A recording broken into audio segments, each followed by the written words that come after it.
Priatelia, to je veľmi horúco, asi to vidíte na mojej tvári.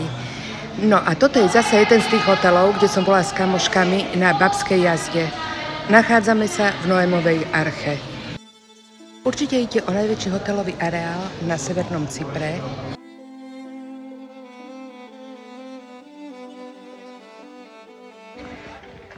Viete, čo je na mojej práce úžasné? Vracať sa do jedného a toho istého hotela opakovane. V tomto hoteli v Noách Arch som bola prvýkrát v roku 2012, kedy sa zo Slovenska ešte absolútne na túto časť Cypru nelietalo. Ten hotel mi pripadal maximálne luxusný a povedala som si, že určite tu raz prídem na dovolenku. A veru som prišla.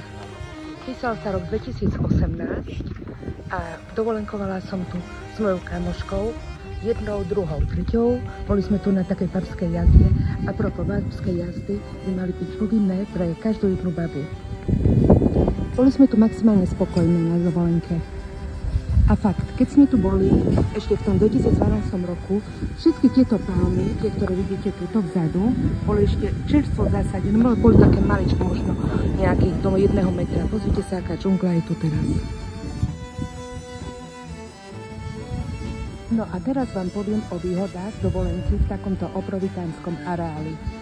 Možno si poviete, že bože, však to je všade veľmi ďaleko. Áno, je to ďaleko z hlavnej budovy na pláž, je to možno 200-300 metrov, ale akože absolútne to nevadí, preto lebo idete po takejto krásnej ceste.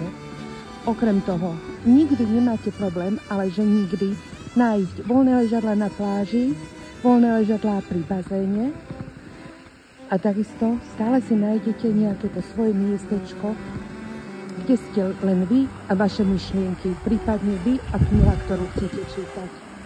Pozrite sa na ten úžasný bazén.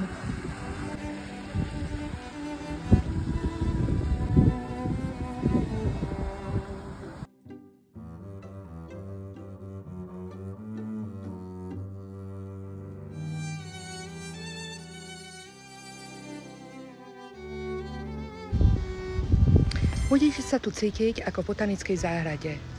Tá flóra je tu neskutočná a vône, ktoré vás v areáli sprevádzajú na každom kroku, sú výsledkom práve tejto flóry.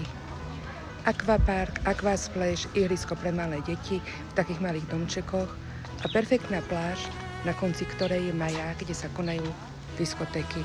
No, vrátila by som sa tu na dovolenku hneď zajtra.